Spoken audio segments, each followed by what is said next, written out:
bonjour, rebonjour à toutes et tous. Bienvenue à cette session intitulée « Régulation, plaidoyer et contexte politique » qui est l'occasion de rappeler en introduction que le domaine des troubles liés aux opioïdes est un cas unique d'interférence du politique sur l'activité des soins et du traitement. C'est un des rares domaines où on se permet de dire aux soignants ce qu'ils doivent prescrire ou ce qu'ils n'auraient pas le droit de prescrire, ou même dans certains cas jusqu'à régenter les doses ou les principes cliniques par des agents de l'administration qui n'ont rien à voir avec le domaine de la santé. Donc, pour en parler, nous aurons une première présentation très générale sur les enjeux de la réglementation des substances avec Romain. Et puis ensuite, on enchaînera sur deux problématiques d'implémentation. Une première qui sera fondée sur l'exemple de l'implantation des TAO en Tunisie avec Nabil, et puis une présentation sur les enjeux de l'implantation des sprays de naloxone avec Catherine Duplessis. Alors, je vous propose d'enchaîner sur la présentation de Romain.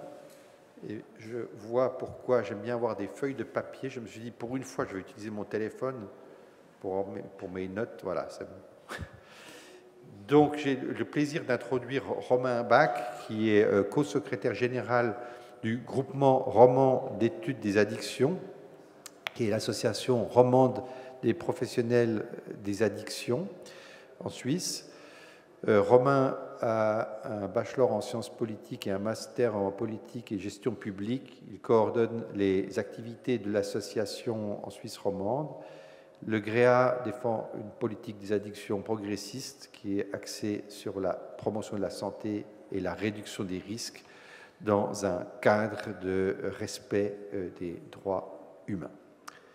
Voilà, Romain, à toi la parole pour 20-25 minutes. Je regarde ma montre à cause du retard parce que vous aurez tous envie de manger dans un peu plus d'une heure et demie. Donc, si vous arrivez à calibrer ou recalibrer vos présentations sur 20 minutes plus, on peut ensuite prendre une ou deux questions plutôt axées compréhension.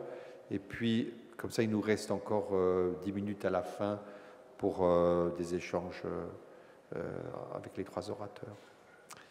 À toi, Romain. Voilà, merci beaucoup, Olivier. Bonjour à toutes et tous. Est-ce que vous m'entendez correctement toujours? Ça a l'air de fonctionner excellent.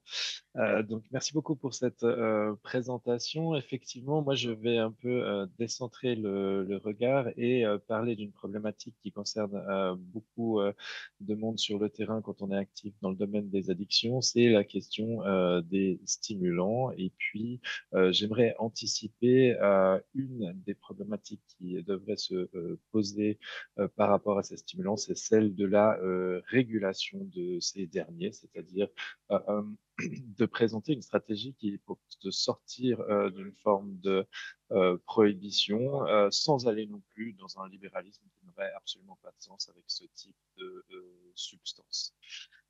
Donc,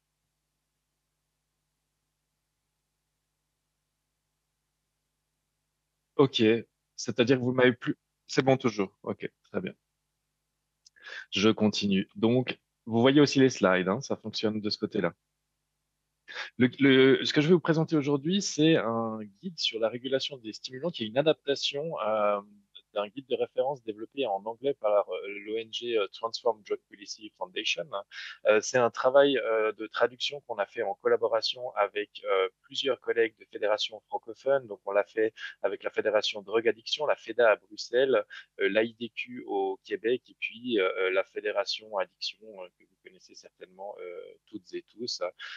Ce travail, il est aussi en collaboration avec la Global Commission on Drug Policy, qui est une institution qui qui regroupe des personnes influentes dans ce domaine-là et qui a une action au niveau international pour le domaine du plaidoyer, qui défend aussi, comme le GREA, une politique orientée sur les droits humains et sur l'efficacité par rapport aux coûts sociaux sanitaires des addictions et de la consommation de substances.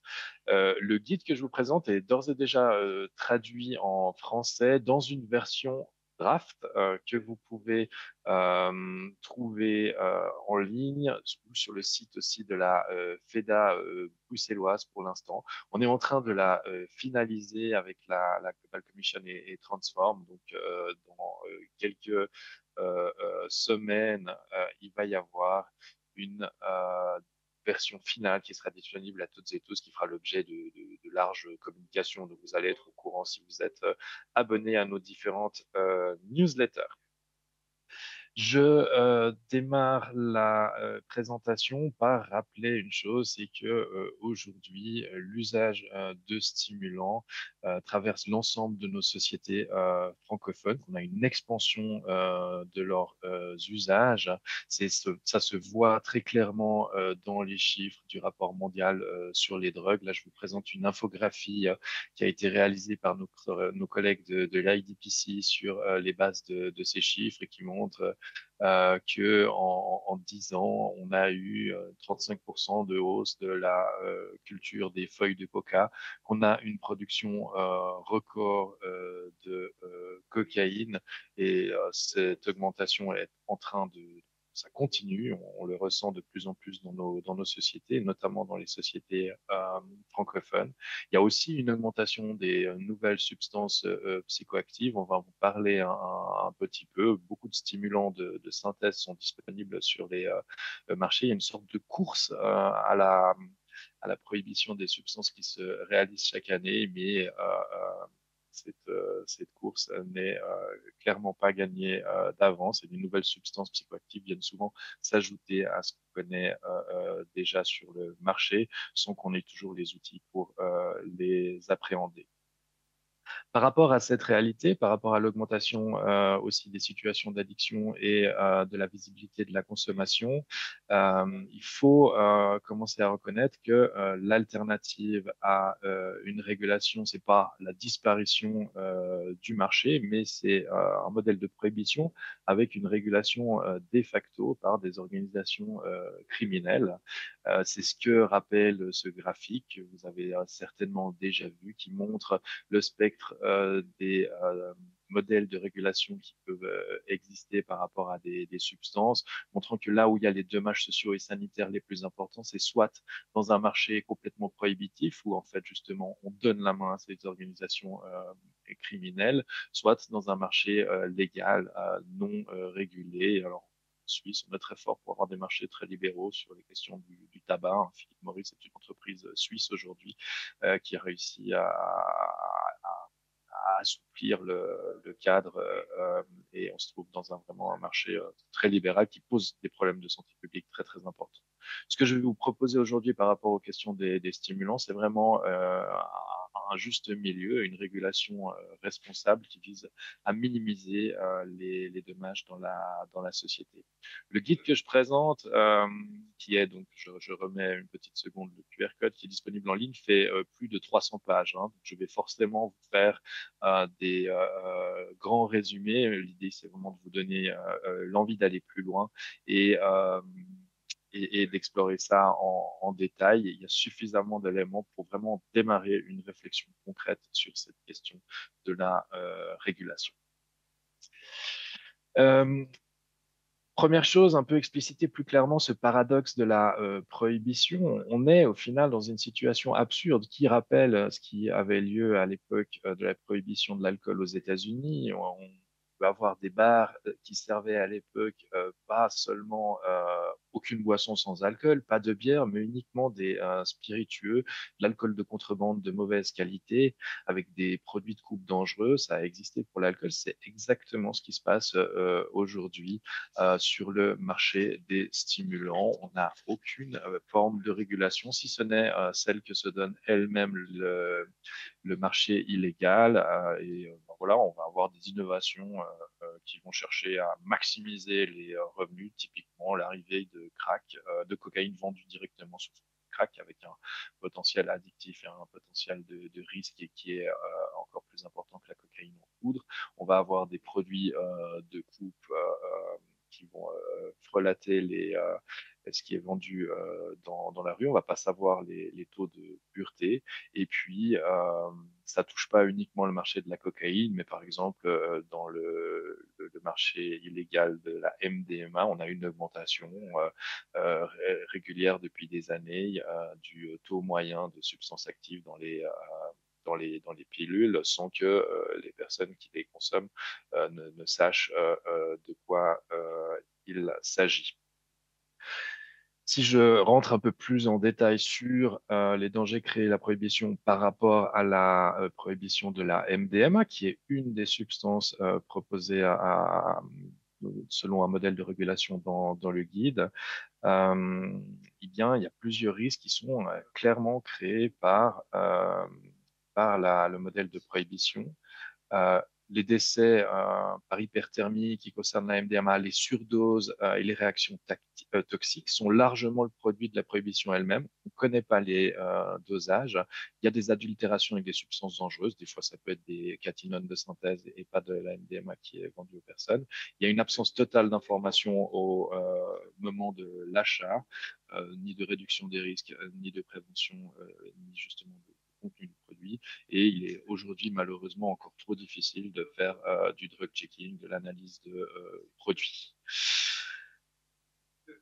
Ce que propose le guide, c'est d'inverser cette tendance et vraiment de sortir de ces marchés illégaux où les produits disponibles sont ceux qui présentent les risques les plus importants parce qu'ils présentent le potentiel de plus-value commerciale, entre guillemets, le plus important pour revenir à un modèle qui rationalise beaucoup plus les risques liés aux substances stimulantes et qui réglemente de manière adéquate ces substances selon les risques. Ce qui est proposé, et là c'est vraiment le tableau général du guide, c'est un modèle à 3 niveaux de risque que je vais vous présenter rapidement maintenant.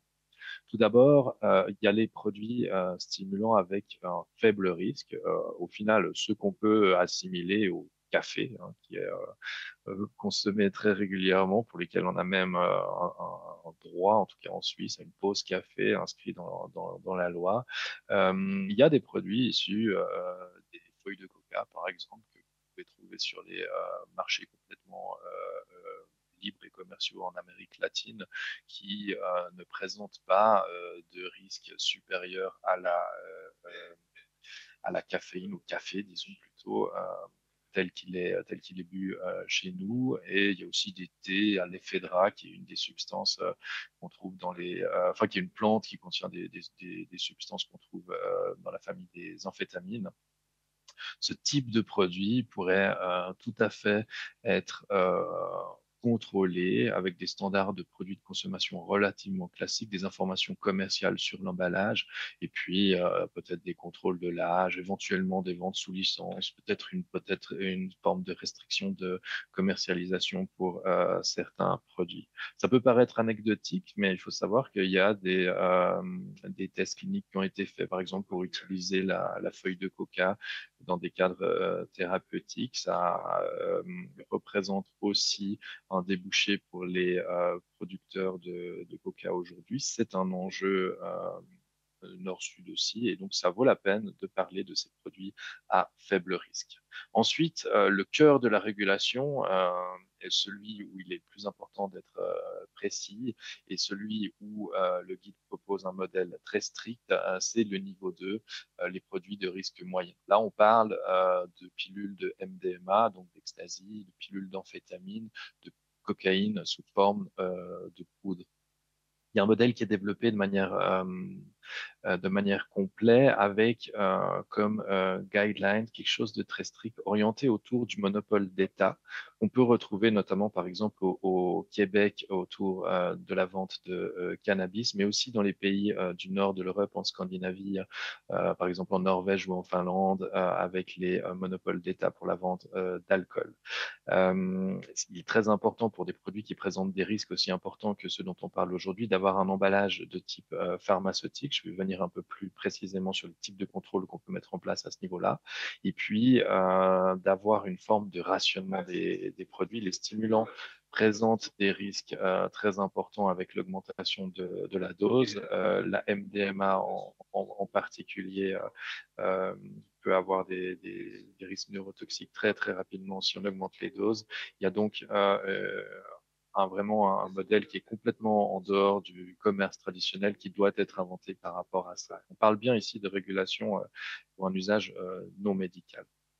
Très important, c'est d'avoir aussi une interdiction totale de la commercialisation de ces produits à travers du marketing, de la publicité, des pignons sur rue, de la visibilité dans l'espace public, parce que là, on passerait directement de l'autre côté du spectre des risques avec un modèle beaucoup trop libéral. Et puis finalement, il y a des produits qui sont les produits de risque élevé, qui sont ceux vraiment qu'on aimerait éviter de voir sur le marché.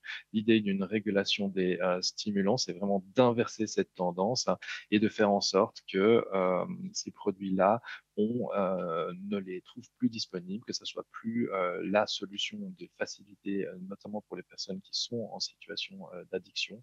On parle de la méthamphétamine, de l'amphétamine à s'injecter, de la cocaïne, du crack, bien sûr, et d'autres stimulants avec des effets extrêmement puissants. Le modèle de régulation qui est proposé ici, c'est vraiment aucune disponibilité au détail de ces produits-là. Par contre, ce qu'il faut faire, là, est-ce que vous m'entendez toujours? Oui, oui. Ce qu'il faut faire, Du micro.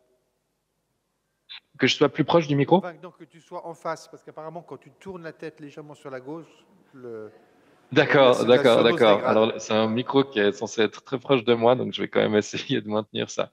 Donc, ce que je voulais dire là, c'est que pour ces produits-là, ce qui est important, c'est vraiment de développer le traitement, de développer la réduction des risques, d'orienter les personnes vers des espaces de consommation sécurisés. J'en profite pour faire au passage un petit plaidoyer pour l'importance de ces lieux-là. Je sais qu'en France, vous vous battez depuis des années pour ouvrir plus d'espaces de consommation sécurisés. C'est des lieux qui sont très fréquemment, enfin, qui sont disponibles dans beaucoup de villes en Suisse et qui permettent un premier contact, un premier raccrochage aux structures de soins et une aide à la survie qui est absolument essentielle dans le rétablissement autour des problématiques d'addiction. Donc, dans un modèle de régulation des stimulants, comme dans un modèle de régulation des opioïdes, il est important de penser la réduction des risques.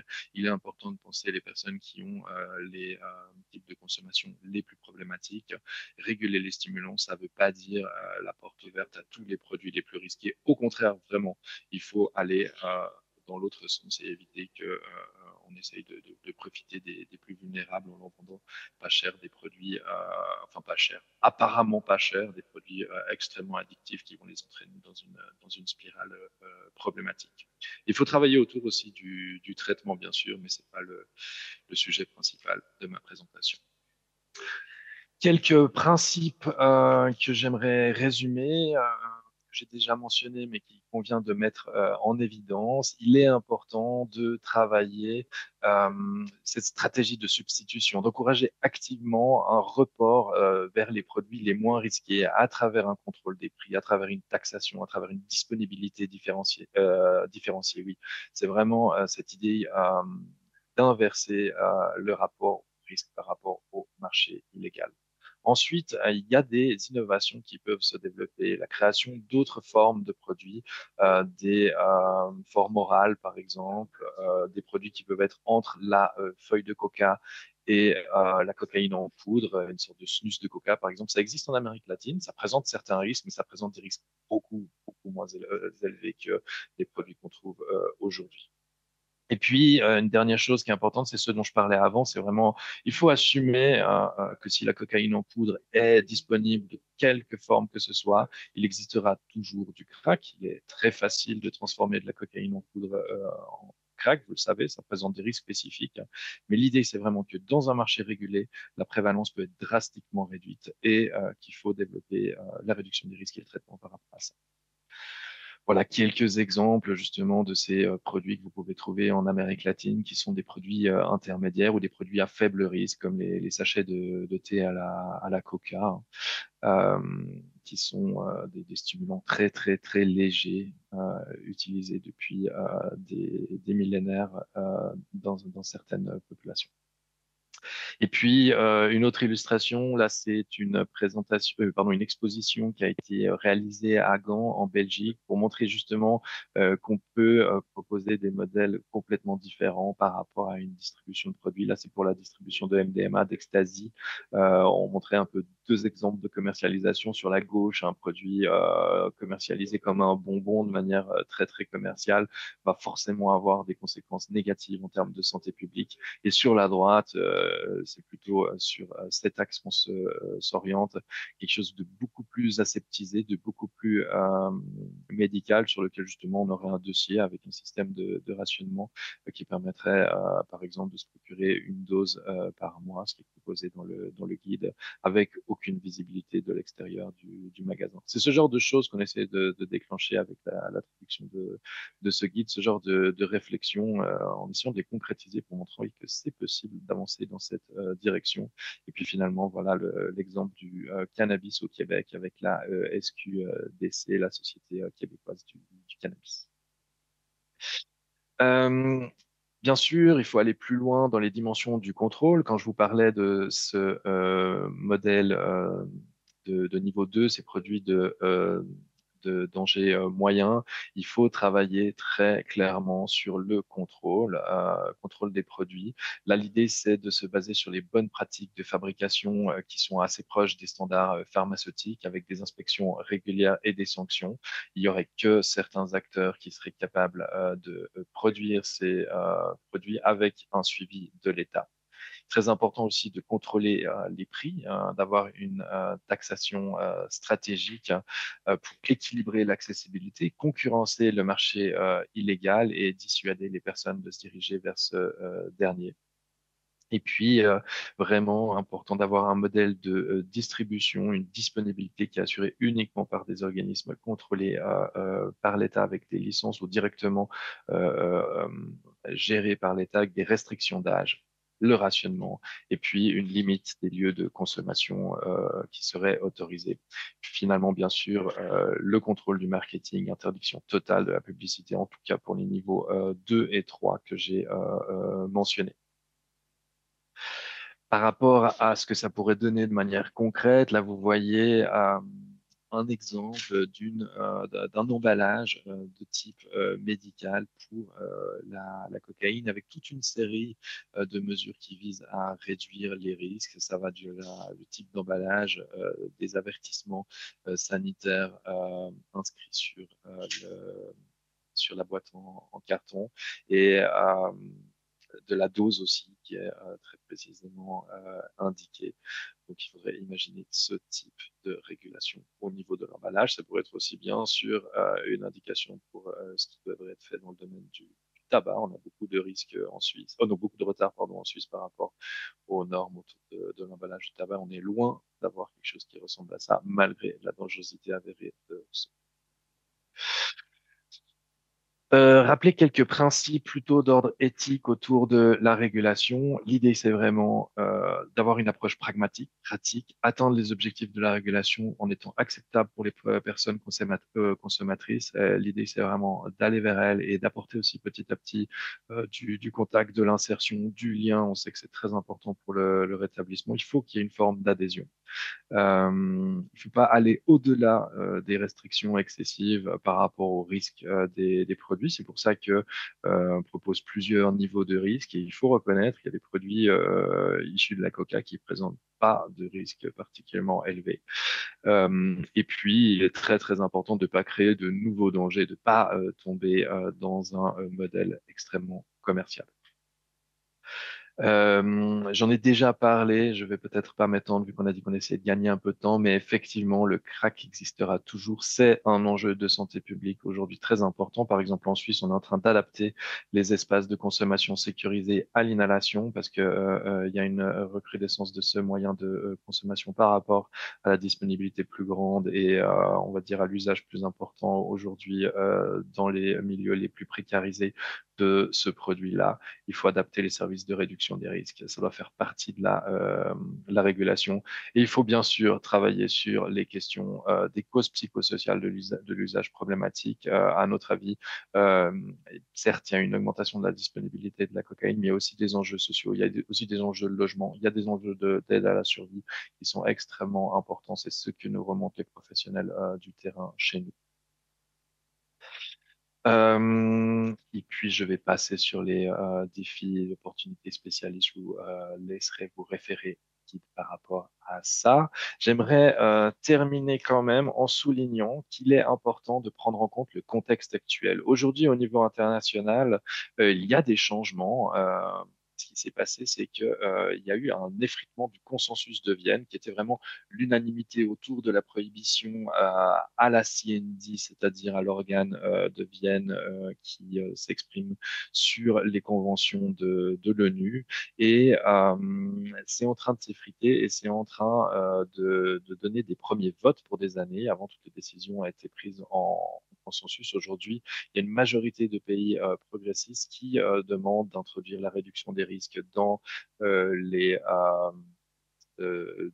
résolutions de l'ONU et qui l'ont fait déjà l'année passée en 2024. Et en 2025, il y a eu une demande de revoir de fond en comble le système international de contrôle des drogues avec une reconnaissance que le système qui existe aujourd'hui cause plus de dommages qu'il ne résout de problèmes. Il y a aussi beaucoup de développements qui se font au niveau des pays autour de régulation, par exemple, du cannabis. En Suisse, on vient d'avoir une consultation qui s'est ouverte autour d'une introduction d'une loi sur le cannabis et le projet qui a été proposé est très intéressant. Il met en avant vraiment des éléments de santé publique et s'inspire du modèle canadien en accentuant encore un peu les contrôles du, du côté de la santé publique. C'est vraiment quelque chose de très intéressant. Je vous invite à aller voir sur le site internet du GREA plus d'informations à ce sujet. Les réflexions sur la régulation permettent vraiment d'imaginer des choses intéressantes. Et chez nous, c'est les villes qui sont vraiment aux premières lignes par rapport aux problématiques de consommation de stimulants. Et elles demandent, à travers des postulats, des motions, des interventions parlementaires dans les parlements municipaux, qu'on avance là-dessus et qu'on réfléchisse à la régulation. C'est aussi pour ça qu'on travaille à ça. Et c'est aussi en réponse, bien sûr, à une urgence au niveau francophone. J'en ai déjà parlé, je ne vais pas aller plus loin et je vais rendre la parole à la salle en espérant avoir respecté le temps de parole imparti. Merci.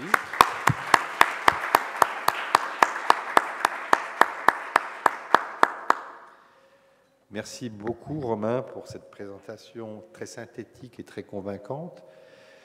Donc on a le temps, et merci d'avoir respecté en plus le timing, puisque ça nous donne de la place à l'échange. Est-ce que une question parmi l'audience?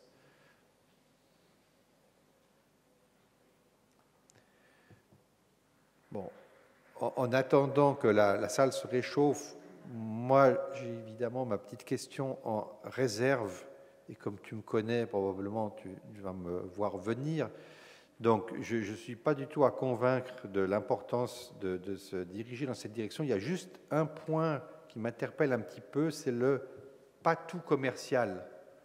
Que personnellement, je me demande s'il ne devrait pas être remplacé par quelque chose de beaucoup plus raide, qui serait de l'ordre du zéro commercial ou d'un principe de non-lucrativité. Et peut-être je suis un petit peu, disons, influencé par le fait qu'à côté du dossier des opioïdes, je travaille sur un autre dossier qui est celui des jeux d'argent. Mais j'ai appris à considérer qu'un marché d'un objet potentiellement addictif n'est pas un marché ordinaire. C'est un marché où le 1 à 2% de personnes qui ont des graves problèmes génèrent 50% ou 60% du revenu. Donc, si je suis un privé avec une licence, même très encadrée, je serais nécessairement induit à essayer de voir si je ne peux pas quand même aller chercher l'argent dans la poche de ceux qui sont le plus lucratifs, entre guillemets. Et est-ce qu'une interdiction de la publicité suffit quand on sait l'inventivité des industriels vers d'autres stratégies marketing que la publicité, comme celle bien connue, par exemple, d'acheter les professionnels de la santé par différents mécanismes? Comment tu vois ou comment tu penses que le GREA et les associations devraient se positionner par rapport à cet enjeu? Ce qui est proposé concrètement là, et je pense que c'est ce modèle à trois niveaux. Donc effectivement, le niveau 2, qui est celui qui nous intéresse le plus, on propose clairement un monopole d'État pour la distribution, pas pour la production. Là, on appliquerait des normes, des bonnes pratiques de type pharmaceutique avec un système de licence de production. Mais par contre, pour la distribution, et justement cet élément crucial que tu mets en avant est pris en compte par rapport au risque très important de ces produits stimulants, qui sont ceux qui présentent, enfin, qui sont des produits qui présentent quand même des risques d'addiction et de consommation problématiques très très importants. Il faut un monopole de l'État. Il faut même introduire cette notion de rationnement et aller vers un rationnement un peu plus strict que ce qui est fait, par exemple, aujourd'hui autour des modèles de régulation du cannabis aux États-Unis ou au Canada, où on a vraiment des rationnements qui sont beaucoup plus proches de la dose qui présente des risques chaque mois. Ce qui est proposé aussi, et ça je trouve que c'est très intéressant, c'est un guide qui s'intéresse à la fonction de stimulants.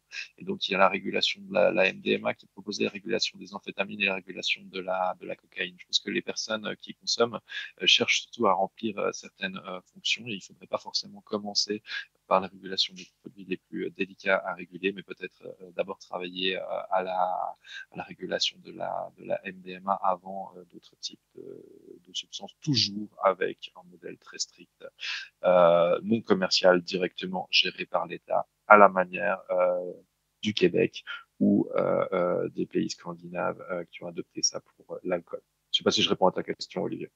En tout cas, tu n'as pas besoin de me convaincre par rapport aux arguments que tu avances. Je suis tout à fait d'accord avec toi. Oui, je pense que ça répond presque entièrement à ma question, sauf peut-être encore sur un point qui est le monopole d'État, parce que ce que j'ai compris aussi avec le domaine des jeux d'argent, c'est que si le monopole d'État est entre les mains des services économiques, ils sont capables de se comporter de façon pire que les privés qui ont des licences. Donc il y a peut-être, mais je pense que ça a été prévu également, thématisé dans le rapport, l'enjeu que ce soit vraiment les services de l'État qui sont en charge de la santé, qui est la main sur le monopole d'État. Mais c'est peut-être cette notion de rationnement que tu mettais en avant.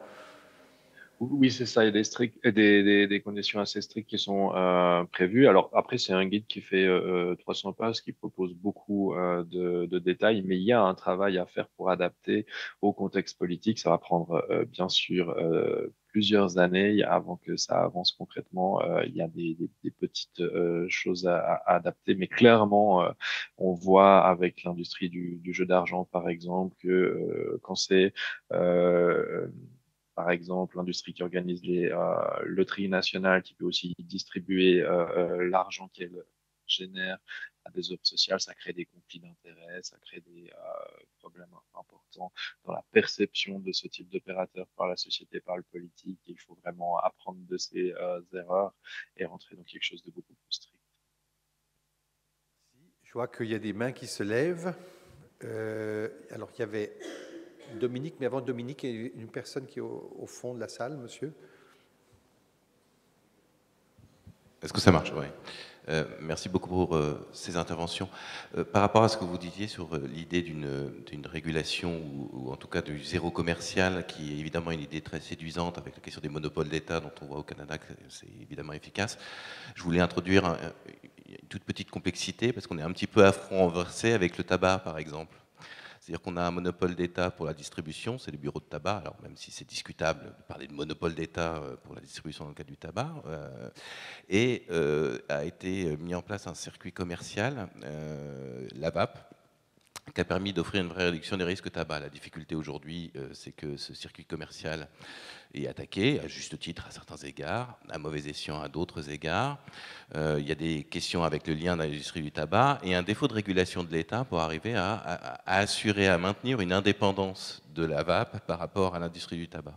Ce que je veux dire juste par là, c'est que ce zéro économique, il n'a pas bien marché parce que finalement, les acteurs de santé sont restés vissés sur des propositions médicamenteuses, certes validées, etc., mais qui ne répondaient pas à certains usages, à certains intérêts. Le circuit commercial est venu, alors au départ avec un militantisme, des acteurs qui étaient des anciens fumeurs et qui sont sortis vis-à-vis de la VAP, qui ont fait une proposition qui, de mon point de vue, doit être très régulée.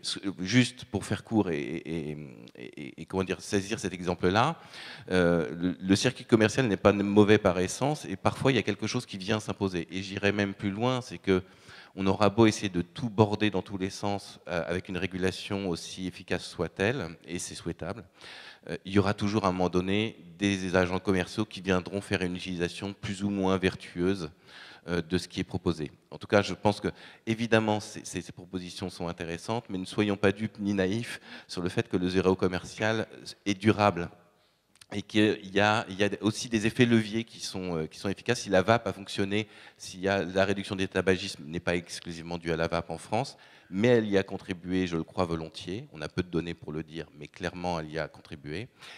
Voilà. Et ce circuit commercial a permis de créer des effets de levier dont on se sert aujourd'hui dans les centres de soins. Bref, j'arrête là. Merci beaucoup. Merci. Romain, tu veux réagir?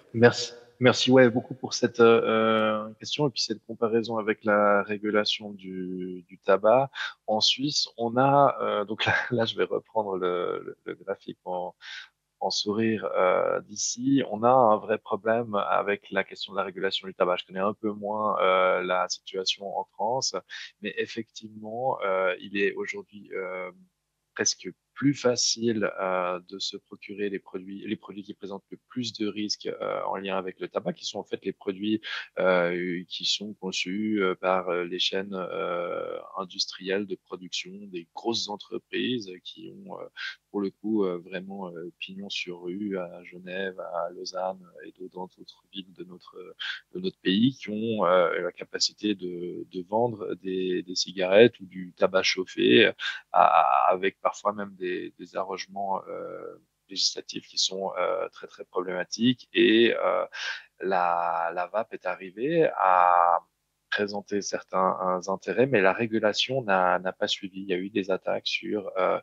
la régulation de la VAP dès les débuts dans notre pays, et puis après une forme de flexibilisation, mais qui n'a pas été pensée en termes de santé publique, et de nouveau des attaques. Et aujourd'hui, la réduction des risques ne fonctionne pas bien dans le domaine du tabac.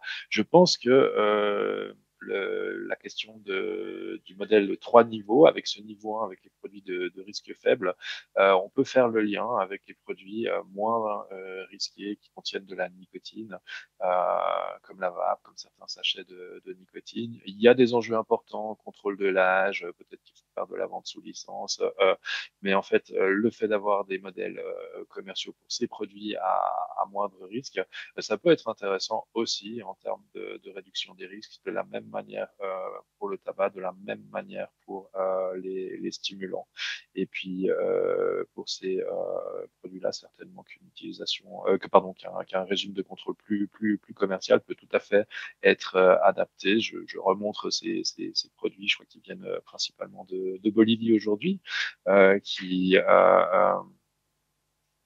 sont en fait, mine de rien, assez intéressants parce qu'ils offrent des effets stimulants, mais ils offrent beaucoup moins de risques. On pourrait imaginer des modèles de régulation plus souples avec un intérêt pour les personnes qui utilisent ces produits-là. Donc, je suis d'accord avec votre réflexion et je pense que clairement, il faut la continuer dans le domaine du tabac. Après, juste pour dire encore, le modèle proposé n'est pas celui du kiosque du bureau de tabac en France. c'est vraiment beaucoup plus proche de ce qu'on voit en Scandinavie pour l'alcool ou au Québec précisément pour le cannabis. Ouais, il faut peut-être préciser ici, pour nos collègues français, que la Suisse a un système politique particulièrement vulnérable au lobby. Et alors, pour le domaine de l'industrie du tabac, ce qui est navrant, c'est que la Suisse est le seul pays très très loin à la ronde qui n'a pas ratifié la Convention cadre de lutte anti-tabac. Même la Fédération de Russie a ratifié la Convention cadre de lutte anti-tabac. Je crois qu'il y avait encore une dernière question, puis ensuite on passera à la présentation suivante. Dominique. Bonjour. Merci pour l'exposé. Mais donc, je voulais relever que les systèmes de régulation, et je me fais un peu l'avocat du diable, pourraient devenir finalement des systèmes un peu prohibitifs, de prohibition, à partir du moment où, par exemple, des distributions seraient régulées. J'ai cru l'entendre dire pour une fois par mois, une fois par semaine du produit. Je pense que tu parlais de l'ecstasy. Et je me dis, ben oui, mais qui va se contenter d'une prise par semaine ou par mois? Dans un système légal, il va aller chercher du produit hors du système. Donc, est-ce que ces systèmes de régulation ne créent pas quand même, finalement, une prohibition et un marché qui va être parallèle?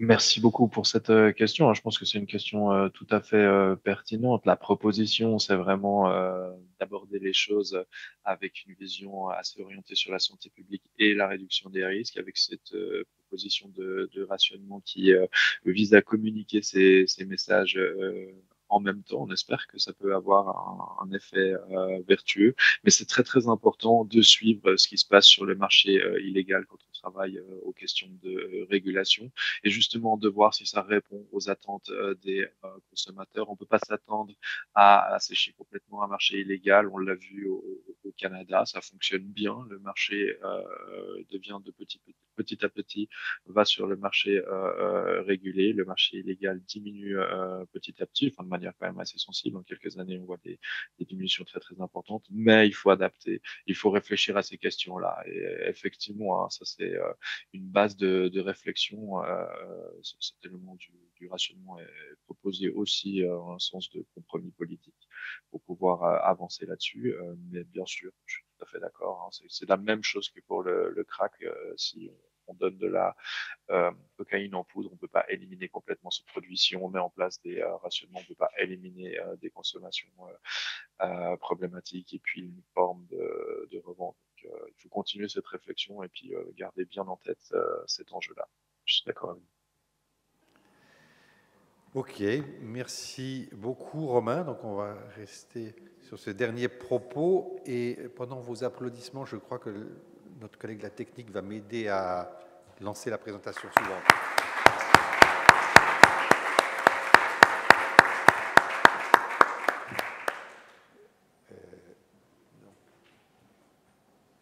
Parce que le but, c'est qu'on te garde, Romain, que tu puisses continuer à voir la salle, mais comme on n'a qu'un seul ordi, il y a tout un... Si vous pouvez présenter. Ouais. Voilà, alors. Donc,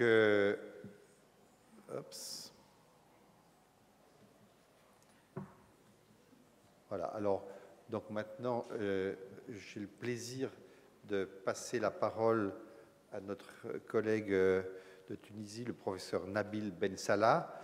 Nabil est ancien professeur de toxicologie à la faculté de médecine de Tunis. Il est aussi ancien président de la Société tunisienne d'addictologie et il est actuel médecin consultant pour le centre d'addictologie Espoir à Tunis et actuel conseiller du ministre de la Santé sur le dossier des addictions. Et il ne me l'a pas transmis, mais je crois qu'il faut le dire aussi, ça a été pendant très longtemps un pilier du réseau Mednet du groupe Pompidou pour le développement de l'addictologie dans la région Maghreb. Voilà, donc si ça fonctionne, à toi la parole. Par contre, là, on ne voit pas le diaporama. Ok. Je descends. Donc, normalement, il faut que tu parles assez près du micro. D'accord. Et puis, le truc, là, est censé fonctionner. Voilà. Voilà. Mesdames, Mesdemoiselles, Messieurs, bonjour. Je vais vous demander de me suivre dans cet itinéraire de 50 ans. Nous commençons par l'histoire récente des addictions en Tunisie, avec une activité addictologique saisonnière, où on voyait dans les 75 et jusqu'à 85 une élévation du nombre des sujets présentant un syndrome de manque à l'alcool à l'arrivée du mois de Ramadan. Puis on commençait à avoir des élévations estivales du nombre de syndromes de manque et d'overdose aux opiacés à l'occasion du retour au pays des immigrés d'Italie et de France. Et à ce moment-là, la prise en charge était faite dans un service de toxicologie, parce qu'on voyait ces situations aiguës, suivies par des consultations des psychiatres libéraux ou des services de psychiatrie. Entre 86 et 93, l'activité est devenue plus régulière avec l'apparition des médicaments psychotropes, d'usage de ces médicaments, que ce soit d'anxiolytiques ou d'antiparkinsoniens, anticholinergiques. Au cours de cette période, le contexte législatif qui prévalait était surtout la loi 69-54 qui a été promulguée aux fins de réglementer l'approvisionnement, le stockage, la distribution, la prescription et la dispensation des médicaments qui sont répartis en 3 tableaux, A, B et C. Cette loi comporte 8 titres, dont le 8e titre s'intéresse au dépistage et traitement des toxicomanies, avec l'obligation pour l'autorité concernée d'adresser tout procès-verbal de constatation de délit d'usage de stupéfiants dans les 8 jours de la date du procès-verbal au Bureau national des stupéfiants, obligation pour les services compétents du ministère de la Santé de signaler au dit bureau les prescriptions et consommations de stupéfiants qui leur paraissent abusives, et pour les obligations pour les médecins de déclarer au dit bureau les cas de toxicomanie qu'ils pourraient constater dans l'exercice de leur profession. L'article 119 institue la commission des toxicomanies, qui est présidée par un magistrat conseiller de la Cour d'appel et dont les membres consistent en un représentant du ministère de l'Intérieur, un pharmacien inspecteur, 3 médecins désignés par le ministre de la Santé, et le secrétariat est assuré par un fonctionnaire du Bureau national des stupéfiants. La commission pourra demander communication du dossier de toute procédure relative à un délit d'usage de stupéfiants. Au début des années 90, qui correspondait un peu à cette période du Couscous Connection avec Marseille, et entre Marseille et Tunis, est apparue la loi 92-52 du 18 mai 92, qui va un peu serrer encore la ceinture en amenant plus de répression. Comme vous voyez, dans l'article 4, sera puni d'un emprisonnement de 1 à 5 ans et d'une amende de 1 000 à 3 000 dinars tout consommateur ou détenteur à usage de consommation personnelle de plantes ou matières stupéfiantes. La tentative est punissable. L'emprisonnement de 6 mois à 3 ans pour quiconque fréquente sciemment un lieu affecté et aménagé pour la consommation, avec tout de même la possibilité pour toute personne devenue toxicomane, peu avant la découverte des faits qui lui sont reprochés, présenter une seule fois une demande écrite accompagnée d'un certificat médical à la commission de toxicomanie en vue de suivre un traitement curatif de désintoxication. La juridiction saisie de l'affaire peut, en cas de condamnation du toxicomane, soumettre le condamné à un traitement désintoxicant, autrement dit, lorsqu'il est condamné, la juridiction peut l'adresser au traitement. Cette loi comporte en annexe le tableau des stupéfiants qui inclut forcément donc la méthadone. Dans la période 93-97, on a vu apparaître en plus des médicaments psychotropes, les solvants d'école, l'usage aussi du cannabis, avec des prises en charge exceptionnelles en psychiatrie ou parfois donc dans les secteurs pénitentiaires. Jusqu'au mois de Ramadan de l'année 96, qui correspondait donc entre la moitié mi-décembre 96, mi-janvier 97, on a eu donc une campagne d'arrestation massive et de condamnation à la prison ferme de plus de 100 jeunes lycéens, étudiants, y compris de bonnes familles, comme on a dit hier, consommateurs de médicaments psychotropes, de cannabis et d'héroïne. Et ça a été une confrontation donc, de la société tunisienne à cette réalité qui était enfouie, notamment par la stigmatisation sociale. Et c'est là donc qu'un premier service d'addictologie a été ouvert entre 1999 et 2011. Il a pu exercer jusqu'à 2011, comme vous allez le voir. C'est un service hospitalo-universitaire baptisé Centre Espoir, qui est créé dans un complexe sanitaire de médecine physique et de rééducation qui est situé au sein d'une station thermale, il se trouvant à 30 km de Tunis. Ce centre est placé sous la double tutelle de l'administration pénitentiaire et du ministère de la Santé. Et dans une première phase, c'était pratiquement un milieu fermé, qui ne recevait que les patients qui avaient déjà passé 6 à 9 mois en prison avant d'être transférés. Puis, dans une deuxième phase, la personne, donc un médecin responsable qui s'en occupait, a pu réussir à l'ouverture de centres d'hospitalisation libre.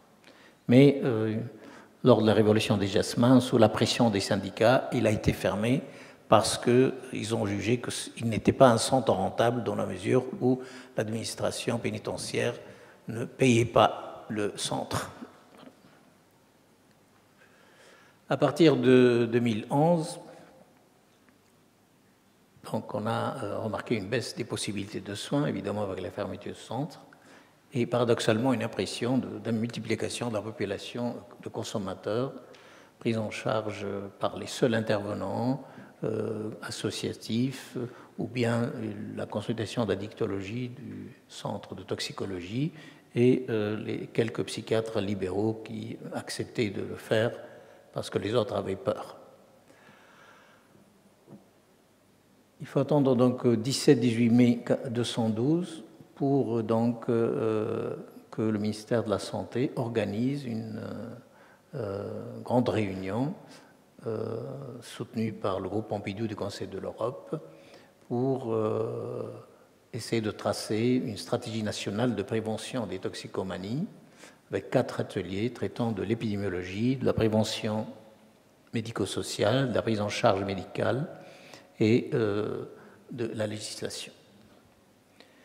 C'est dans ce contexte qu'on a pu essayer de commencer à faire des études épidémiologiques, en particulier l'étude MEDSPAD, qui est un peu une copie de l'étude ESPAD en Europe, qui s'intéresse aux lycéens de 15 à 17 ans et qui a permis de montrer que l'âge d'initiation d'usage de certaines drogues est assez jeune, donc pour le tabac à 10 à 14 ans, pour les autres produits plutôt 15-17 ans.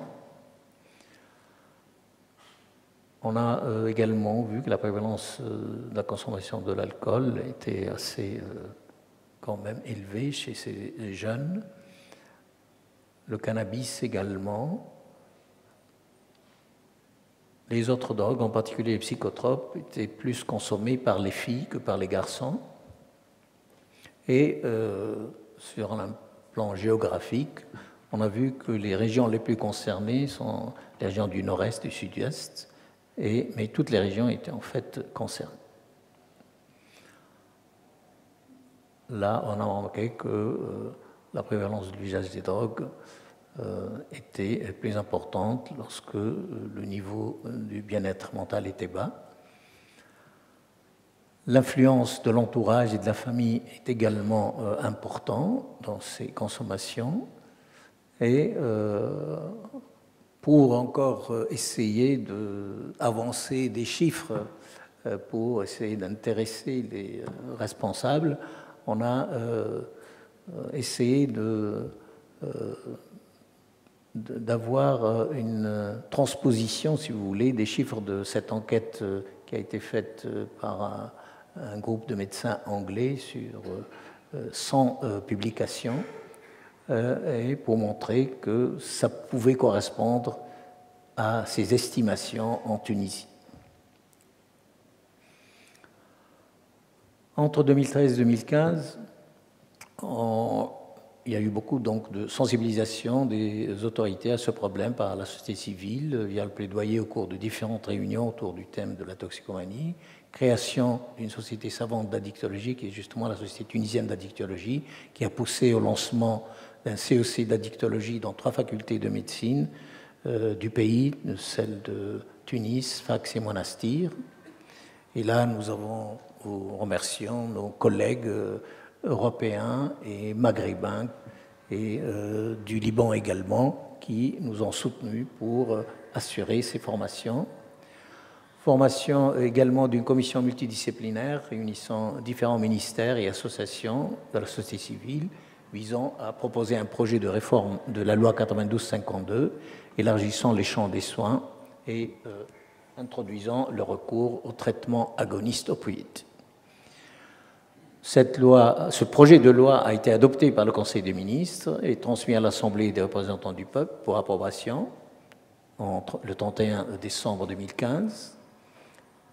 Un peu quel est le profil de ce projet. Donc, c'est un changement conceptuel de l'approche de l'addiction qui est considérée non plus comme une délinquance, mais plutôt comme une maladie chronique à rechute pour laquelle on reconnaît les facteurs génétiques, psychologiques et socio-économiques, qui justifie donc des mesures de prévention primaire, secondaire et tertiaire, un traitement avec autorisation du recours aux médicaments agonistes durant le traitement, création de centres de prévention et de traitement dans les secteurs publics et privés, de la couverture sociale pour les consommateurs affiliés à la Caisse nationale d'assurance maladie, création de mécanismes spécifiques pour ceux qui ne sont pas affiliés à la Caisse et prise en charge des soins des détenus par le ministère de la Justice.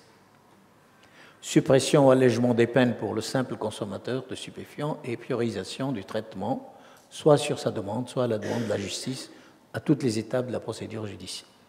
Réappropriation du pouvoir d'appréciation par le magistrat, qui retrouve la possibilité de recours à l'article 53 relatif aux circonstances atténuantes, qui lui était interdit par cette loi 92-52, donc il devait appliquer un tarif en quelque sorte. Garantie supplémentaire dans la protection des conditions de prélèvement des échantillons biologiques. Création sous tutelle de la présidence du gouvernement de l'Observatoire tunisien de lutte contre les drogues et les addictions, création au ministère de la Santé d'une commission nationale de prise en charge et de réhabilitation des consommateurs de stupéfiants sur le modèle portugais, et création dans chaque direction régionale de la santé d'une commission régionale de prise en charge et de réhabilitation des consommateurs de stupéfiants. 2016, on a attendu jusqu'à premier semestre 2017 pour voir un peu la réponse de l'Assemblée. Et entre-temps, donc, on a fait beaucoup de plaidoyers. Mais le 25 avril 2017, on a été surpris par l'apparition d'un projet qui amendait un seul article, celui qui autorisait juste le magistrat à recourir aux circonstances atténuantes. Ce qui n'était pas mal déjà, mais on était un peu resté sur notre fin, quoi. C'est la terminologie officielle? La Comment? loi d'attente, c'est désigné comme ça dans les documents institutionnels? Loi d'attente de maturation des idées? Non, c'est juste joli. Notre compréhension, parce qu'on continue à espérer. Alors, en septembre 2017, on a organisé donc un séminaire présidé par le ministre de la Santé destiné aux députés de l'Assemblée des représentants du peuple, afin de représenter l'intérêt sanitaire, socio-sécuritaire, économique de l'usage de l'ométadone. Mars 2019, on réussit à réouvrir le centre Espoir avec une seule tutelle, le ministère de la Santé, qui va reprendre la prise en charge ambulatoire et avoir une communauté thérapeutique, une sorte de post-cure. Au cours de cette période, on a vu donc évoluer l'étude épidémiologique du type MEDSPAD 2013, 2017, 2021. Nous voyons donc que la consommation était en évolution chez les adolescents au niveau de l'ecstasy et ce qui donc est montré sur ces courbes. Parallèlement, on a vu aussi chez les injecteurs une grande prévalence du VIH et de l'hépatite C, notamment à la suite de la pandémie.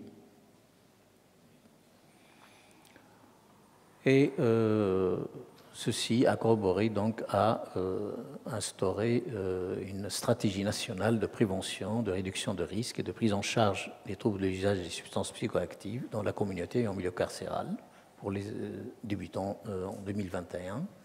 Stratégie qui repose donc sur 6 domaines, 4 verticaux: promotion de la santé et prévention de l'usage des drogues, réduction des risques liés à l'usage de drogue, prise en charge thérapeutique des troubles liés à l'usage de substances psychoactives, soutien à l'intégration socio-professionnelle et des domaines transversaux, création de l'environnement favorable à l'accès aux services, et en particulier la réforme des textes, genèse, analyse et utilisation des informations stratégiques, dont l'objectif donc d'avoir cet observatoire national. La progression inquiétante de la prévalence du sida et de l'hépatite C chez les injecteurs nous incite à entreprendre auprès du ministère de la Santé un premier plaidoyer pour le programme méthadone. L'accord de principe a été donné, mais une tentative de réduction locale par un laboratoire national a échoué pour des raisons techniques et économiques. Une demande d'importation de la méthadone sirop a alors été adressée à la pharmacie centrale de Tunisie, qui monopolise donc l'importation des médicaments. Et on a eu la réponse qu'il fallait passer par un comité technique des spécialités pharmaceutiques, qu'il fallait la procédure des visas au préalable de la direction de la pharmacie du médicament. Puis, on a eu cette pandémie Covid qui a fait stagner les choses. Et en janvier 2022, la PCT nous transmet les différentes présentations disponibles chez le fournisseur ainsi que les packaging correspondants afin de pouvoir formuler nos demandes. Mais le coût était prohibitif. On nous a donné un coût de 800 000 dinars pour la commande faite. Donc, on s'est retourné vers le Global Fund qui nous a accordé finalement en avril 24 et entre-temps, on a constitué une commission technique avec 2 missions.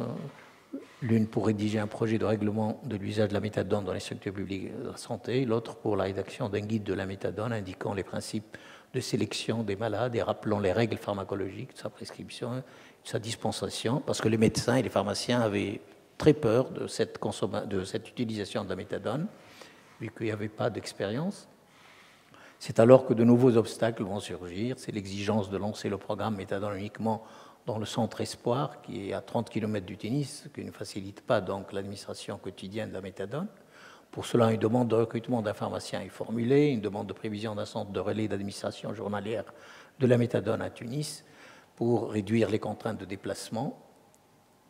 Et les 2 sous-commissions achèvent leurs travaux au mois de septembre 24, au mois de novembre 24, et il y a une réactivation de la Commission nationale des toxicomanies en janvier 2025 parce que les membres de cette commission n'avaient pas été renouvelés depuis longtemps et que, comme il y avait cette peur d'utilisation de la méthadone, les médecins ont demandé à ce qu'il y ait un minimum de protection en réinstituant cette commission.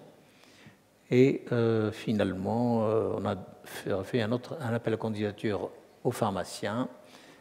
Février 2025, décision de lancer finalement le programme méthadone au centre Tanit, c'est-à-dire c'est un hôpital de jour dédié aux femmes usagères d'opioïdes, situé au sein de centres psychiatriques hospitalo-universitaires de la banlieue de Tunis-Ouest, août 2025, obtention de la pharmacienne. Septembre 2025, lancement du programme méthadone pour les usagers et usagères d'opioïdes au centre Espoir. Et le 13 octobre, on a démarré un centre de relais à Tunis pour l'administration. Voilà, finalement, on est arrivé à obtenir cette méthadone. Pour terminer, il ne me reste qu'à remercier très vivement tous nos collègues d'Autriche, de Belgique, en particulier les collègues que nous avons connus à travers la FEDAX de Bruxelles, ici présents Richel Lou et Chris Meron, que je remercie. En France, Didier Touzeau nous a beaucoup soutenus pour le CEC, Marc-Henri Acambe, Michel Reynaud et d'autres. Au Liban, Ramzi Haddad, Maroc, Gel Taufir et en Suisse, Olivier Simon. Je vous remercie vivement pour votre aide. Voilà.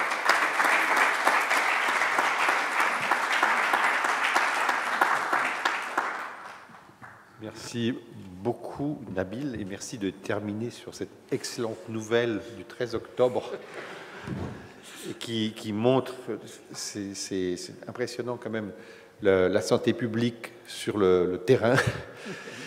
Et donc j'imagine peut-être qu'il y a une ou deux questions de la salle. Madame.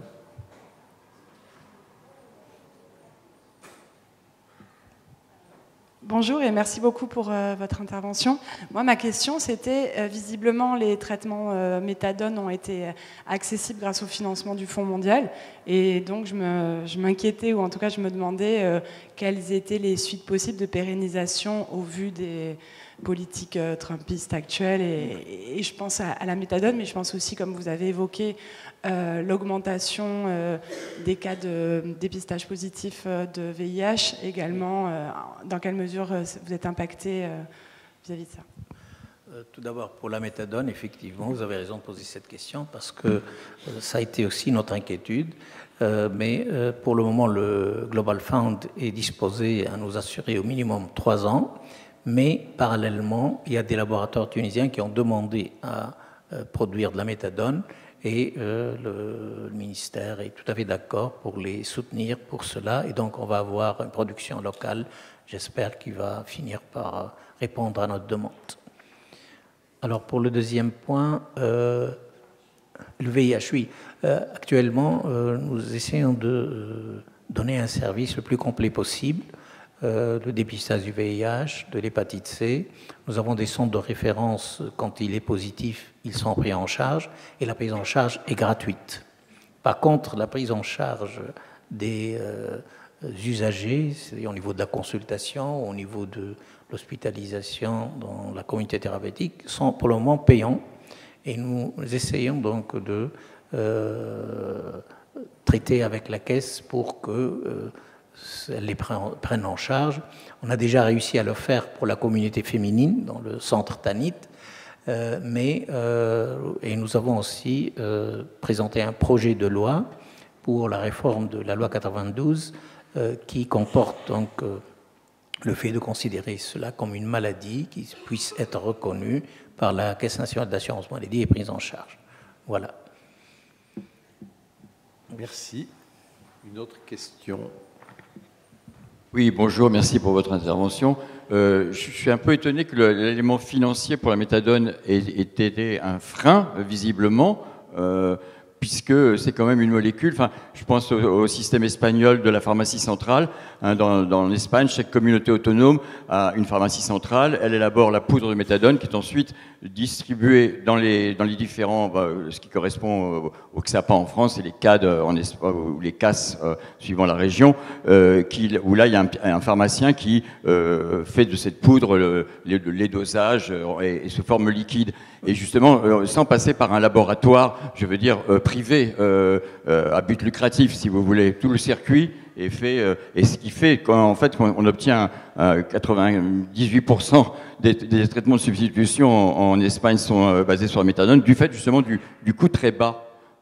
Donc je suis un peu par rapport à la buprenorphine, etc. Et je suis donc un peu étonné que le frein ait été le prix, puisque quand même c'est un produit bon marché.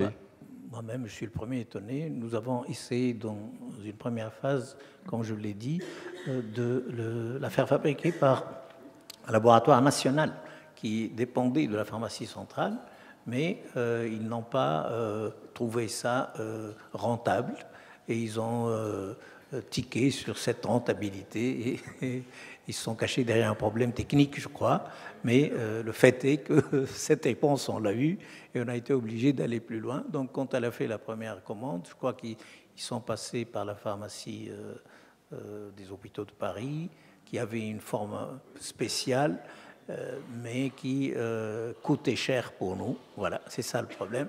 Et donc, par la suite, le Fonds mondial a sa propre plateforme, comme vous le savez, et il a pu obtenir un prix très inférieur. Voilà.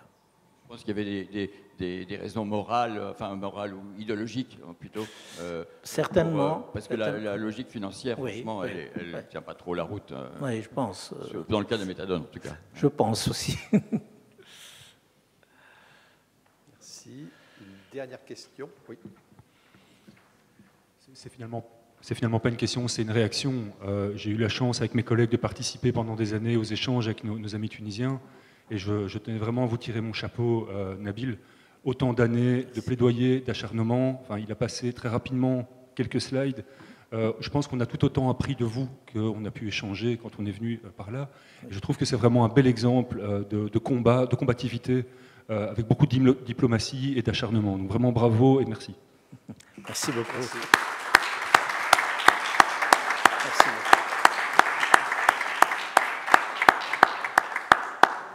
Merci. Alors, ça nous fait la parfaite transition pour la suite du plaidoyer. Je regarde où est notre collègue de la technique pour le changement des slides. Et donc, en attendant que le PowerPoint soit dispo, j'ai le plaisir d'introduire Catherine Duplessis. Catherine a une longue expérience préalable dans le domaine des missions humanitaires qui l'ont apparemment menée aux quatre coins du globe. Et puis donc, depuis 2001, elle est directrice de l'association SAFE, qui officie dans différents domaines de l'action humanitaire depuis la fin des années 80. Et puis, Catherine est membre d'un groupe qui s'appelle Réflexe Naloxone, qui est un GT français qui a développé un livre blanc sur la prescription de naloxone. Alors, ça fonctionne. Tu as le dispositif, oui. À toi la parole. Merci et merci au congrès ATHS et TDO de nous accueillir pour cette présentation. Donc effectivement, je vais vous parler de naloxone, des recommandations pour améliorer la distribution de ce médicament et la lutte contre les surdoses. Donc, je vais parler aujourd'hui au nom d'un groupe interassociatif et puis interprofessionnel, parce qu'il n'y a pas que des associations, qui s'est auto-saisi du sujet de l'accès à l'analoxone. Donc, pour qu'on soit tous raccords, l'analoxone, c'est le médicament antidote aux surdoses d'opioïdes. Et on s'est auto-saisi de ce sujet, parce qu'il ne faut pas se voiler la face, on n'est pas hyper bon actuellement en termes de distribution de ce médicament. Il y a aujourd'hui en France des millions de personnes qui consomment des opioïdes, prescrits, non prescrits, licites, illicites, et on distribue péniblement quelques milliers de boîtes de naloxone chaque année. Donc, on s'est auto-saisi de ce sujet, et le groupe, c'est un groupe qui fait l'alliance des professionnels en charge de la douleur, avec par exemple l'association Analgesia ou encore par exemple des professionnels de la douleur de l'hôpital Saint-Joseph à Paris, mais aussi des professionnels des addictions, avec par exemple l'Addictovigilance de Paris, le CEIPA, ou encore la Fédération Addiction, des structures comme SAFE, spécialisées en réduction des risques. mais aussi des structures qui interviennent en milieu carcéral et puis des représentants des patients et des usagers, avec par exemple l'association ASUD. Ce choix, il est issu du fait que si on est aussi mauvais actuellement pour distribuer l'analoxone, c'est que l'analoxone, elle a la réputation d'être le médicament des toxicos, et le médicament des toxicos, eh ben on va voir que c'est pas très funky pour les pharmaciens, c'est pas très funky à prescrire, et finalement, il y a tout un tas de raisons qui font que, parce que ça a cette réputation-là, le médicament est moins prescrit, moins délivré qu'il ne devrait, alors qu'en fait, aujourd'hui, les premières victimes de surdose, ce sont des personnes qui prennent des traitements de la douleur, le plus généralement prescrits. Alors, tous ensemble, donc on a pris le parti pris de faire un travail qui va parler de tout le monde, de tous les patients qui prennent des opioïdes, quels qu'ils soient.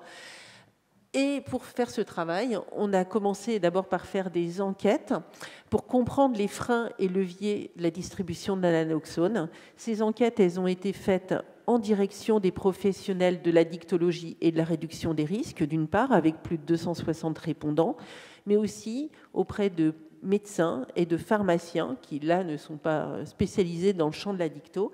Et il y a eu là-dessus 177 répondants. Et à partir de ce travail, nous avons formulé des recommandations pour réduire donc le risque de mortalité lié aux surdoses et améliorer la distribution de naloxone. Et tout ça, nous avons ramassé toutes ces informations dans un livre blanc qui formule un certain nombre de recommandations. Alors, très brièvement, je vais quand même revenir sur les freins pour comprendre les recommandations qui vont être issues de ce travail. Quelques informations clés. Parmi tous les répondants des enquêtes, donc plus de 260 personnes, on a 56% des professionnels qui travaillent dans des établissements qui prescrivent, ce qui veut dire qu'il y a 44% des professionnels qui travaillent dans des établissements qui ne prescrivent pas l'analoxone. Ces professionnels qui prescrivent, le plus souvent, disent qu'au mieux, ils prescrivent une fois par semaine l'analoxone, mais parfois moins souvent. Et en fait, quand on se demande si les prescriptions ont abouti, il y a seulement 29% des prescriptions qui ont abouti de manière certaine à la délivrance de naloxone, et on verra pourquoi après, avec l'enquête des pharmaciens. Et puis alors, ce qui ressort, c'est quand même très intéressant, et c'est notre boulot à tous, là, dans la salle, c'est que tout le monde se renvoie la balle. Parce qu'en fait, une des raisons du manque de délivrance dans les établissements, c'est qu'en fait, c'est réservé aux soignants. C'est les médecins et les infirmiers qui doivent délivrer l'analoxone. Et en disant, nous, on n'a pas le temps et les autres ne le font pas. Mais quand on interroge les non-soignants, qu'est-ce qu'ils disent ? Nous, en fait, on aimerait bien, mais c'est réservé aux médecins et aux infirmiers dans notre structure. Et puis finalement, en creusant, c'est « Ah ben oui, mais comme nous, on n'est pas soignants, ce n'est pas à nous de la délivrer. » Donc on peut tourner comme ça en boucle assez longtemps, mais ça ne marche pas très bien. D'autres informations clés, c'est que les 3/4 des établissements qui distribuent cette fois-ci directement l'analoxone en délivrent moins d'une boîte par semaine. Les 3/4 des professionnels disent que parmi les usagers qui sont concernés, qui auraient besoin de naloxone, parmi ces usagers-là, il n'y en a que peu qui sont effectivement en possession de naloxone. Et c'est quand même un peu paradoxal, puisqu'on a 11% des professionnels qui connaissent dans leur file active des usagers qui sont décédés de surdose dans la dernière année, et que 27% des professionnels savent bien que c'est utile, puisqu'ils savent que des naloxones ont été utilisés par les patients de leur structure. Donc, brièvement, ils identifient 6 types de freins à l'accès à l'analoxone. La forme du médicament, en particulier quand il n'y a que de l'intramusculaire et pas de l'intranasal, ça peut être des raisons de refus. Il y a une forte stigmatisation et des problèmes de regard social, et c'est ce qui justifie notamment les difficultés pour accéder à la délivrance du médicament prescrit. Beaucoup de problèmes liés au cadre réglementaire, alors notamment dans les établissements qui n'ont pas de pharmacie.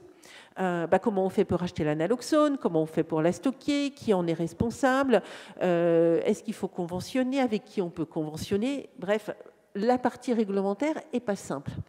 Les équipes soulèvent aussi un manque de formation. La question du prix aussi, il y a des équipes qui nous disent qu'en fait, elles ne peuvent que prescrire la naloxone parce qu'elles n'ont pas les moyens d'en acheter, ou alors elles peuvent acheter 1 ou 2 boîtes, mais qui va rester en stock au XAPA ou au Carude en cas de surdose qui interviendrait dans l'établissement, mais qui n'ont pas les moyens d'en distribuer, ou pas suffisamment. Et puis, beaucoup de problèmes qui relèvent des pratiques professionnelles, comme je décrivais un peu tout à l'heure. Les leviers qui émergent, en fait, les professionnels disent que ça se passe bien quand il y a beaucoup d'informations et de communication en direction des professionnels et des usagers, quand il y a une systématisation de la proposition et de la délivrance de naloxone, et quand la distribution, elle est immédiate et gratuite. Si on regarde rapidement maintenant du côté des pharmaciens, 20% des pharmaciens ont des patients qui ont été hospitalisés ou sont décédés de surdose. 77% des pharmaciens ne connaissent aucun outil qui permet d'évaluer le risque de mésusage de traitements opioïdes. Ils ne connaissent pas les questionnaires adaptés. 58% des pharmaciens ne connaissent pas les formes de naloxone take-home. Quand on leur demande ce qu'ils connaissent, en fait, ils connaissent la naloxone hospitalière. Ensuite, 60% des pharmaciens conditionnent à un contact avec le médecin ou à la prescription de naloxone la délivrance. Alors ça, c'est quand même très embêtant, puisqu'il y a quand même en France des naloxones qui existent et qui peuvent être délivrés sans prescription. Au total, on a plus des 3/4 des pharmaciens qui n'ont pas de naloxone en stock, et on en a plus de 20% qui disent qu'ils ne savent même pas comment se la procurer si un patient demandait. Les freins et leviers qui émergent, c'est le circuit du médicament compliqué, des modalités de mise sur le marché du médicament, le cadre réglementaire, le manque de formation, d'information, et puis encore une fois des problématiques de pratique professionnelle. Du côté des médecins, alors là, c'est d'autres problématiques qui émergent. D'abord, on a quasiment 1/4 des médecins qui disent qu'ils n'ont jamais été formés sur la douleur. Près de la moitié qui disent qu'en fait, ils ont eu une formation, mais c'était au moment de leur formation initiale et qu'il n'y a pas eu de formation depuis. Seulement 20% des médecins répondants disent utiliser un questionnaire qui permet d'évaluer le risque de mésusage chez les patients traités par antalgiques opioïdes. On a à peine plus d'1/4 des médecins qui connaissent la naloxone take-home. Intéressant aussi, on a 11% des médecins qui disent qu'ils ne sont pas prêts à appliquer la recommandation de la HAS sur la prescription et la délivrance de naloxone et puis toute l'information qui va avec pour leurs patients qui sont à risque de surdosage opioïde. Et une chose à prendre en compte aussi, c'est qu'on a quasiment 60% des médecins qui préfèrent ne pas parler de naloxone parce qu'ils pensent que si on en parle et qu'on en prescrit, en fait, leurs patients vont avoir peur qu'on leur prescrive des opioïdes. Bref, pour eux, les freins et les leviers, c'est de travailler sur l'information, la formation, l'éducation thérapeutique et les pratiques professionnelles. Alors, je ne peux pas m'empêcher, parce que c'est quand même un des gros sujets sur lequel SAFE milite beaucoup aussi, c'est de faire quelques informations clés sur la prison. Donc, en théorie, en prison, en fait, on a une équivalence des soins entre le milieu ouvert et le milieu carcéral, mais en pratique, ce n'est pas respecté. La naloxone, elle n'est pas, ou peu seulement, dans les murs. Alors, et la prescription ou la délivrance à la sortie, elle n'est pas systématique non plus pour les patients qui sont traités par opioïdes. Un exemple qui est issu d'une enquête qui est portée sur la prescription des TAO en milieu carcéral dans les Hauts-de-France. Et dans cette enquête sur les TAO, il y avait une question qui était de savoir si les médecins proposaient un kit naloxone, en l'occurrence Nalsq à ce moment-là, aux personnes éligibles. Donc, en gras, c'est la recommandation pour les personnes éligibles à la naloxone à qui on prescrit les TAO. La recommandation, c'est de souvent ou toujours proposer la naloxone. C'est ballot parce que dans l'enquête, il y a 0% des professionnels qui ont répondu le faire. 45% indiquent que la naloxone n'est pas même disponible dans leur établissement. Et donc, on se retrouve aussi avec 29% des médecins qui ne la prescrivent jamais. Voilà. Donc, au total, on a 22% des prescripteurs qui propose l'analoxone aux usagers qui en ont besoin. Bon, fort de toutes ces données qui ne sont pas, folichonnes, hein, on va pas se la cacher, on a donc formulé des recommandations. Les recommandations, il y en a 12 et elles se répartissent en direction de 4 types de publics. Des recommandations pour les autorités de santé, des recommandations pour les professionnels de santé, des recommandations pour les établissements médico-sociaux et les autres acteurs associatifs, et puis quelques recommandations en direction du grand public. La première chose, c'est qu'il faut faciliter la prescription et la délivrance. En particulier, ce qui est proposé, c'est de générer une alerte systématique au niveau des logiciels de prescription et de délivrance pour à la fois rappeler la nécessité d'évaluer le risque de surdose et puis la nécessité de prescrire. Dans cette catégorie-là, il y a également intégré dans les modules de formation initiale et continue pour les médecins et les pharmaciens les recommandations de la Haute Autorité de Santé sur l'usage d'antalgiques opioïdes avec le repérage des risques de surdosage et la prise en charge des surdoses. Ensuite, modéliser l'accompagnement en pharmacie des patients qui sont traités par antalgique, avec tout ce qui relève de l'information et de l'évaluation du risque de surdose, informer sur l'existence de l'analoxone, et puis donc la recommandation de prescrire et ou délivrer pour tous ces patients. Et ce que nous aimerions, c'est imposer qu'il y ait au moins une boîte en stock dans toutes les pharmacies de ville, donc ce stock qui soit préfinancé pour que ce ne soit pas un investissement du pharmacien, mais qu'on soit dans la même situation que chez nos collègues canadiens, où les pharmacies ont l'obligation de détenir au moins une boîte de naloxone en stock. Ensuite, bien évidemment, il faut donner les moyens d'agir, puisqu'on a bien vu que c'était un souci, en attribuant des moyens financiers, les moyens nécessaires et les attribuer de manière pérenne pour toutes les structures qui en distribuent en fonction de leur activité. Et puis, établir des modalités réglementaires spécifiques à l'analoxone pour tous les acteurs de proximité qui sont amenés à distribuer l'analoxone en l'absence de médecins ou de pharmaciens. Et donc, ça concerne aujourd'hui énormément d'acteurs de proximité qui n'ont pas de naloxone, les pompiers, les forces de l'ordre, l'administration pénitentiaire, les acteurs associatifs non médico-sociaux, les centres d'hébergement, etc. Ensuite, mieux informer et former les professionnels. Donc là, l'important, c'est d'intégrer les recommandations de la Haute Autorité de Santé sur l'usage d'antalgiques opioïdes dans tous les modules de formation des professionnels, on l'a déjà vu. Renforcer ensuite la diffusion des recommandations de la Haute Autorité de Santé en matière de gestion des risques de surdose d'opioïdes en utilisant tous les médias pertinents pour toucher notamment les médecins et pharmaciens. Et puis, dans les établissements médico-sociaux, vraiment former les équipes pour systématiser le repérage, mais aussi proposer l'analoxone, former les usagers et remettre l'antidote. Ce qui est vraiment important, il faut qu'on ait en tête, c'est que si on fait tout au même endroit, proposer, motiver, former, distribuer, tout au même endroit, tout au même moment, c'est là qu'on va y arriver.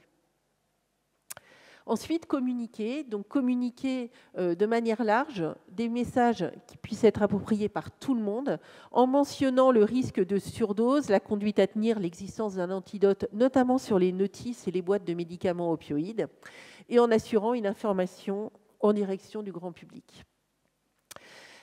On va revenir sur le cas particulier de la prison. Donc, ce qu'on demande, c'est de faire appliquer le cadre légal. On ne l'a pas inventé. On demande à la fois de respecter les textes des Nations Unies et en particulier les règles Nelson Mandela et puis la loi française, puisque depuis 2016, nous devons avoir une politique de réduction des risques et des dommages qui s'applique aux personnes détenues selon des modalités propre. Alors le problème, c'est que tous les textes sont bien flous pour dire qu'il y a des modalités spécifiques. La réalité, c'est qu'il doit y avoir une équivalence entre le milieu fermé et le milieu ouvert, et ça, il faut le respecter. Réussir en prison, en fait, il suffit d'écouter comment ça marche pour les yaourts. Les yaourts, vous savez, on le fait à l'intérieur, ça commence à l'intérieur et ça se voit à l'extérieur, nous disent tous les gens qui font du yaourt au bifidus. Et bien la prison, c'est pareil. Pour réussir en naloxone, il faut commencer à l'intérieur, former le personnel pénitentiaire, sensibiliser les détenus, les co-détenus, et puis commencer à mettre de la naloxone disponible à l'intérieur de la prison. Alors, au moins en direction du personnel pénitentiaire, quand le personnel pénitentiaire est seul les jours ou les nuits où il n'y a pas de soignants. Mais idéalement aussi dans les cellules. Si on veut rêver, il faut faire comme en Californie. En Californie, les détenus ont de la naloxone en cellule et ils peuvent l'administrer aussi sur leurs co-détenus. Ça fonctionne. Et puis, évidemment, remettre la naloxone de manière systématique à la sortie d'incarcération. Donc, en conclusion, c'est le nom de notre groupe. Ce qu'on propose, c'est que nous ayons tous le réflexe naloxone.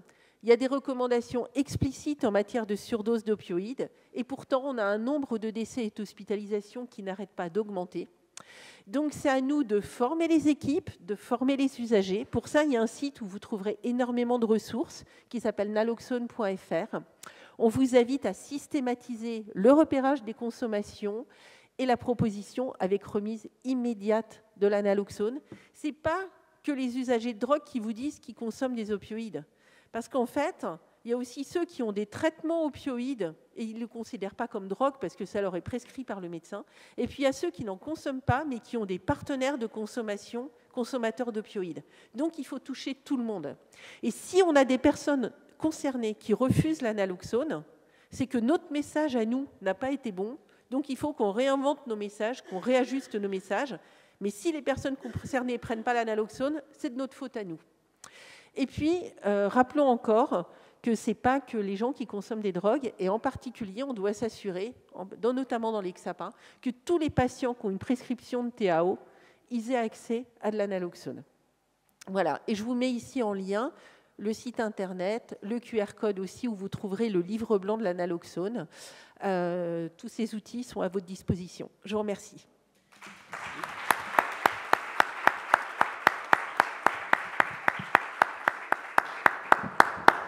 Merci beaucoup pour ce vibrant plaidoyer. Je vois tout de suite des mains qui se lèvent.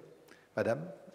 Merci pour cette intervention. Ce n'est pas une question, c'est juste une petite expérience. J'ai été pendant 3 années conseillère nationale pour la santé des personnes sous main de justice. Et sur 4 détentions, on a essayé de mettre en place des programmes naloxone.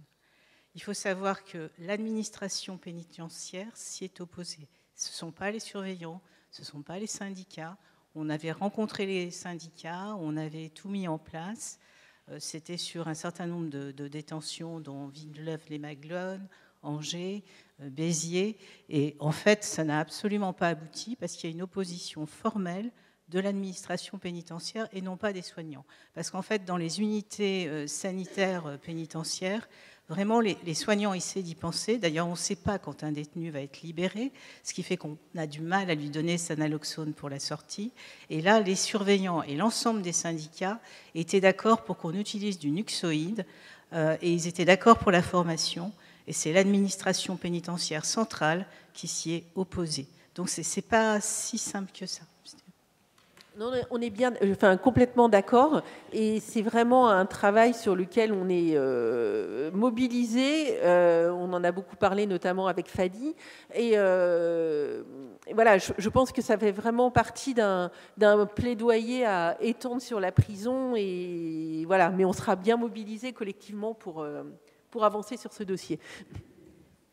Oui, là, juste, effectivement, c'est pas étonnant la réaction des autorités, enfin, de l'administration pénitentiaire, parce que même au niveau en général du ministère de la Santé, ASSUD notamment, mais d'autres aussi, avaient depuis des années demandé l'élargissement de la disposition de la naloxone, et en fait, il y avait cette réticence incompréhensible, puisque la naloxone, c'est un médicament. Si la personne est en OD, ça lui sert, et si elle ne l'est pas, ça ne lui fait pas d'effet. La seule chose, c'est qu'il sera effectivement un peu en manque pendant une vingtaine de minutes, mais si c'est un usager problématique, évidemment, parce que si c'est un usager occasionnel, il n'aura pas ce... Donc, je veux dire par là que c'est un médicament qui n'a pas d'effet secondaire et on n'a jamais compris pourquoi, ou plutôt si, on a compris que c'était toujours pareil. Dès qu'on touche la question des drogues, il y a la question idéologique et morale qui se pose. Parce que nous, on avait vraiment observé depuis très longtemps, depuis de nombreuses années, cette réticence. Et l'administration pénitentiaire, en plus, elle en met une couche, effectivement, parce qu'elle est tout particulièrement retors à tout ce qui est de mesures de réduction des risques. Même les journaux de la Sud, pour vous dire, nous sommes retournés très souvent les colis qu'on fait aux unités de soins à l'intérieur des prisons, parce qu'en fait le personnel de la prison ne transmet pas aux infirmiers l'arrivée du colis, quoi. Enfin, il y a vraiment imaginez un blocage sur des revues et des brochures, imaginez sur des produits.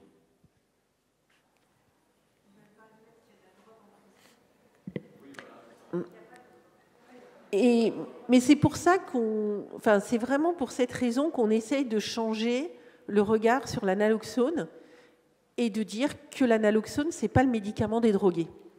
Depuis la sortie du livre blanc, on a rencontré un certain nombre de parlementaires, et les parlementaires les plus à gauche, on va dire, disaient mais on va expliquer qu'il y a de la drogue partout et qu'il faut de la naloxone partout. Et on leur a dit nous on pense que c'est pas l'approche qu'il faut avoir. C'est qu'aujourd'hui il faut dire qu'il y a des millions de gens traités pour la douleur et qui risquent de mourir de surdose.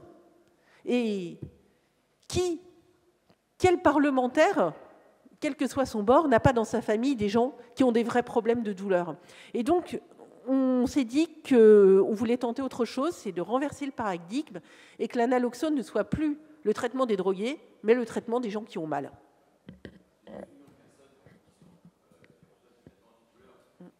Oui.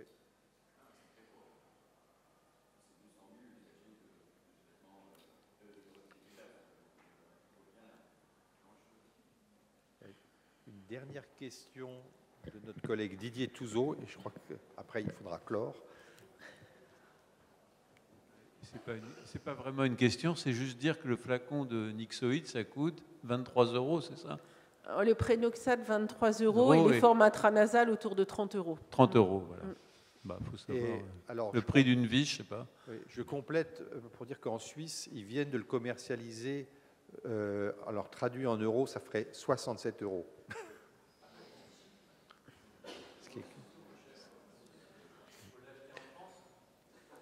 C'est ce qu'on va suggérer à nos autorités.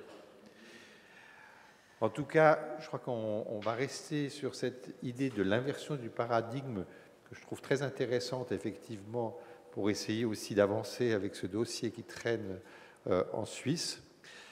Merci à la salle pour vos nombreuses questions, réactions, et merci à nos orateurs de nous avoir insufflé cette belle énergie que nous nous empresserons de rapporter dans nos environnements de travail respectifs.